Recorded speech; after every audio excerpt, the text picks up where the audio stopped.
International mathematics day അല്ലെങ്കിൽ pi day ആണ്.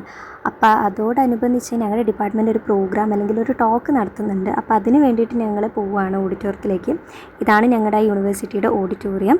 പിന്നെ ഓഡിറ്റോറിയത്തിലെത്തി കുറച്ച് പ്രശ്നവും കാര്യങ്ങളൊക്കെ കാണിച്ചു. പിന്നെ ഞങ്ങൾക്ക് ടോക്ക് തരാനായിട്ട് വന്നിട്ടുള്ളത് NIT സൂരത്കലിലുള്ള 2 പ്രൊഫസേഴ്സാണ്. നല്ല ക്ലാസ് ആയിരുന്നു. എനിക്ക് ഭയങ്കര ഇഷ്ടമായി അവരുടെ ടോക്ക്. പിന്നെ അത് ആ ഫോട്ടോയിൽ കാണുന്ന വേറെ ആരുമല്ല, ദ ഗ്രേറ്റ് രാമാനുജനാണ്. കാരണം നമ്മൾ മാത്സുകാർക്ക് മൂപ്പരാണല്ലോ ദൈവം. അപ്പം ദൈവത്തെ കൂടെ തന്നെ മൂപ്പരെയും വെച്ചിട്ടുണ്ട്. ഇതാണ് പ്രൊഫസർ ശങ്കർ സർ. അപ്പം നോർമൽ ഒരു സ്പീച്ച് തരുന്നതിൻ്റെ കൂടെ തന്നെ മൂപ്പര് ഇൻട്രസ്റ്റിംഗ് ആയിട്ടുള്ളൊരു കാര്യം പറഞ്ഞായിരുന്നു. അതായത് ഒരു നോവലിനെ കുറിച്ച്, കോണ്ടാക്ട് എന്ന് പറഞ്ഞിട്ട്. അപ്പം ഞാൻ ഇതുവരെ അങ്ങനെ ഒരു നോവലിനെ കുറിച്ച് കേട്ടിട്ടില്ല. പക്ഷെ കേട്ടപ്പം ഭയങ്കര കൗതുകം തോന്നി, ലൈക്ക് ഭയങ്കര ഇൻട്രസ്റ്റിംഗ് ആയിട്ട് തോന്നി.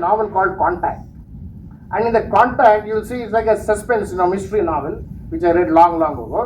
And in between the book, you'll find some 5 or 6 pages having only what numbers? 0 and 1, 0, 1, 0, 1, 0, 1, 0. And finally, a scientist says, well, this is actually the binary representation of the number pi, and therefore we have established contact with the alien life. അപ്പോൾ ഇത് കേട്ടപ്പം science fiction ഇഷ്ടമുള്ള ആൾ എന്ന നിലയ്ക്ക് എനിക്കും ആ novel വായിച്ചാൽ കൊള്ളാമെന്നൊക്കെ ഉണ്ടായിരുന്നു.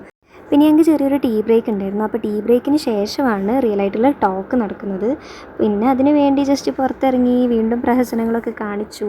പിന്നെ ഈ കാണുന്നതാണ് ഞങ്ങളുടെ സ്വന്തം ആദിത്യൻ ചേട്ടൻ, നമ്മുടെ PhD സ്കോളറാണ്. അപ്പം ജാടയിട്ട് പോയതാണ്. പിന്നെ കൂടെയുള്ളത് നമ്മുടെ സ്വന്തം ആതിരേച്ചി. അപ്പോൾ ചേച്ചിയും കൂടെ വന്നപ്പോൾ മൂപ്പരും കൂടെ വന്നു ഫ്രെയിമിൽ. അങ്ങനെ മൂപ്പരെടുത്തുനിന്ന് 2 ഊക്കലൊക്കെ മേടിച്ചു. തിരുപ്പതിയായി. അങ്ങനെ ചായയൊക്കെ മേടിച്ചു, ചായ കുടിച്ചു. നല്ല ചായ ഉണ്ട്. ഞങ്ങളുടെ സ്വന്തം ഭാസ്കരേട്ടൻ്റെ കടയിലെ ചായയാണ്. ചായയും ബിസ്ക്കറ്റൊക്കെ എടുത്തു. ദേ ഞങ്ങളുടെ യൂണിവേഴ്സിറ്റിയുടെ സ്വന്തം ചിമ്മിണി. ഞങ്ങൾ ചിമ്മിണി എന്നാണ് അതിനെ പറയാറ്.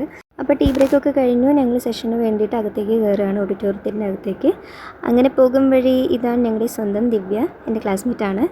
അങ്ങനെ അവൾ വീഡിയോ എടുത്തുകൊണ്ടിരിക്കുന്ന സമയത്ത് ഞങ്ങളെയും കൂടെ കൂട്ടുമെന്ന് പറഞ്ഞിട്ട് വേറെയും കുറച്ച് പിള്ളേരൊക്കെ കൂടി. ഈ ഒരു ഗെയിം വെച്ചിട്ടാണ് സാറിൻ്റെ സെഷൻ സ്റ്റാർട്ട് ചെയ്തത്. വേറെ ഒന്നുമല്ല, 1 to 31 ഒരു ഡിജിറ്റ് നമ്മളോട് ആലോചിക്കാൻ പറയും. എന്നിട്ട് നമ്മൾ മനസ്സിൽ വിചാരിച്ച ആ ഒരു ഡിജിറ്റ് സാർ നല്ല കറക്റ്റായിട്ട് പറഞ്ഞു തരും. അപ്പം അതും ഒരു നമ്പേഴ്സ് വെച്ചിട്ടുള്ളൊരു കളിയായിരുന്നു. അതിൻ്റെ പുറകിലുള്ള ലോജിക്ക് എന്താണെന്ന് ഇവിടെ സ്ക്രീനിൽ സാർ ഡിസ്പ്ലേ ചെയ്തിട്ടുണ്ട്. സാർ എക്സ്പ്ലെയിൻ ചെയ്തിട്ടുണ്ടായിരുന്നു. ലൈക്ക് ഒരു സ്പീച്ച് അല്ലെങ്കിൽ ഒരു ടോക്ക് തുടങ്ങുന്ന സമയത്ത് എങ്ങനെ ആൾക്കാരെ അട്രാക്റ്റ് ചെയ്യാമെന്ന് സാറിന് നന്നായിട്ട് അറിയാമായിരുന്നു. വളരെ ഇൻട്രസ്റ്റിംഗ് ആയിട്ടുള്ളൊരു സെഷനായിരുന്നു. എനിക്ക് ലൈക്ക് നോർമലി അങ്ങനെ ഓരോ സെഷൻ കേൾക്കുന്ന സമയത്ത് ഒന്നെങ്കിലും ആവിട്ട് അല്ലെങ്കിൽ ഉറങ്ങുന്ന ഒരാളാണ് ഞാനും. പക്ഷേ സാറിൻ്റെ സെക്ഷൻ അടിപൊളിയായിരുന്നു. പിന്നെ സാറ് 2-3 കൺജക്ചേഴ്സ്, ഓപ്പൺ പ്രോബ്ലംസിനെ കുറിച്ചൊക്കെ പറഞ്ഞു. അപ്പോൾ അത് നമ്മൾ സോൾവ് ചെയ്യുകയാണെങ്കിൽ നമുക്ക് കിട്ടാൻ പോകുന്ന $1 million. അത് കഴിഞ്ഞ് വിദ്യാധർ സാറിൻ്റെ വേറൊരു ടോക്ക് ഉണ്ടായിരുന്നു. അത് കുറച്ചും കൂടി അഡ്വാൻസ്ഡ് ആയിരുന്നു.